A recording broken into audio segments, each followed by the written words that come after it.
sure that taper is nice and clean. Then make sure that your spindle nose is nice and clean. And all you need to do is go like this and just, that's in there tight. We're all set. So that's all set. All you have left to do here, put this in here. Have to come over a lip? Like, there's essentially a shoulder, right? Yes, it's tapered, but obviously I was at a little bit of enough of an angle where I actually hit that spindle nose. So there went it. You can see it's moving around here. It just got in there. It's not moving around anymore. Make sure this tab is out. If it's in like that, it's not going to go in. Make sure the tab's out. We're good there.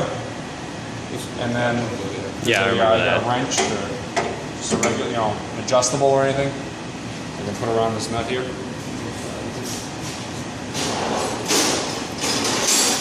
Actually, it's a metric size of this. Take this out. Yeah, how's that doing on? Oh shit! Move it. Tell me about it. It's actually, I think it might be actually be a metric size. Yeah, it could be this. I don't know. Yeah. It's metric. Put this in there.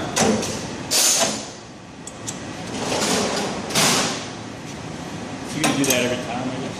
Yeah. I assume the torque on that is not critical, right? Not at all. Just by hand. Yeah. And I didn't crank on it or anything. Put this in. Find your key. Yeah, that's The key here. Yeah. You need to find where that lines up there. Is the key in the nose? In the spindle nose? No, the key is in the bar. The draw yes. bar. Okay. So as you can see, Okay. this I move that. What size is that?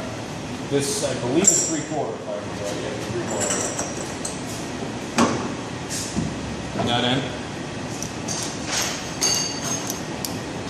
Okay, and this is actually starting to pull it in there.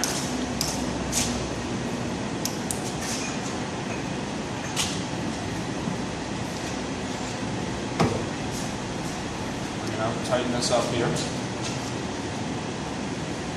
Okay, that's tight there, but it's not real tight, so release it.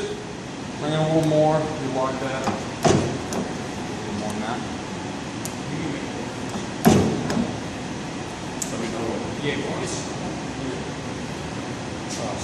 That's good. So as I spin this around, you can see I lock this key right here into that right there. So as I release, this can't get bumped around it, so it has the same tension every time. There you go, now you're tight.